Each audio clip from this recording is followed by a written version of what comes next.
যুক্তরাষ্ট্র এবং সৌদি আরবের মধ্যে প্রায় $142 বিলিয়ন একটি অস্ত্র চুক্তি হয়েছে। মঙ্গলবার রিয়াদে মার্কিন প্রেসিডেন্ট ডোনাল্ড ট্রাম্পের উপস্থিতিতে অনুষ্ঠিত সৌদি মার্কিন বিনিয়োগ ফোরামে এই চুক্তিটি অনুষ্ঠিত হয়। এদিন যুক্তরাষ্ট্রের কাছ থেকে অস্ত্র কেনার এই চুক্তি ছাড়াও দেশটিতে বড় অঙ্কের অর্থ বিনিয়োগের চুক্তি করেছে সৌদি সরকার। সৌদি মার্কিন বিনিয়োগ ফোরাম এসব চুক্তি সইয়ের পর সৌদি আরবের যুবরাজ মোহাম্মদ বিন সালমান বলেছেন যে বন্ধুত্বপূর্ণ দুই দেশ সৌদি আরব এবং যুক্তরাষ্ট্রের মধ্যে দৃঢ় বাণিজ্যিক সম্পর্ক রয়েছে। আজ $600 বিলিয়ন বিনিয়োগ চুক্তির কথা উল্লেখ করে তিনি বলেন যে আগামী মাসগুলোতে তা বেড়ে $1 ট্রিলিয়ন উন্নীত হবে। মূলত মধ্যপ্রাচ্যে 3 দিনের সফরের প্রথম দিনে সৌদি আরবের রাজধানী রিয়াদে পৌঁছান ডোনাল্ড ট্রাম্প। এ সময় তাকে স্বাগত জানান মোহাম্মদ বিন সালমান।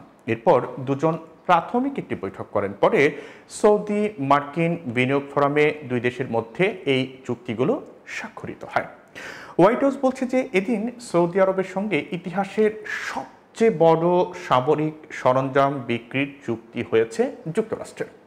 হোয়াইট হাউসের বিবৃতিতে বলা হয়েছে যে $142 বিলিয়ন অস্ত্র বিক্রি চুক্তির আওতায় মোট 5টি খাত রয়েছে। সেগুলো হলো বিমান বাহিনীর আধুনিকায়ন, মহাকাশ সক্ষমতা, আকাশ ও ক্ষেপণাস্ত্র প্রতিরক্ষা ব্যবস্থা, সমুদ্র ও উপকূলীয় নিরাপত্তা, সীমান্ত নিরাপত্তা এবং স্থলবাহিনীর আধুনিকায়ন এবং তথ্য ও যোগাযোগ ব্যবস্থার আধুনিকায়ন। এদিন হোয়াইট হাউসের বিবৃতিতে আরও বলা হয়েছে যে চুক্তির আওতায় সৌদি আরবের সশস্ত্র বাহিনীর সক্ষমতা বৃদ্ধির জন্য দেশটির সেনাদের প্রশিক্ষণের ব্যবস্থা করা হবে। এছাড়া সৌদি আরবের সামরিক শিক্ষা প্রতিষ্ঠান এবং সামরিক চিকিৎসা সেবার উন্নয়নে কাজ করবে যুক্তরাষ্ট্র। অস্ত্র চুক্তি ছাড়াও দুই দেশের মধ্যে কৃত্রিম বুদ্ধিমত্তা, গ্যাস টারবাইন, উড়োজাহাজ সহ বিভিন্ন বিষয়ে চুক্তি হয়েছে।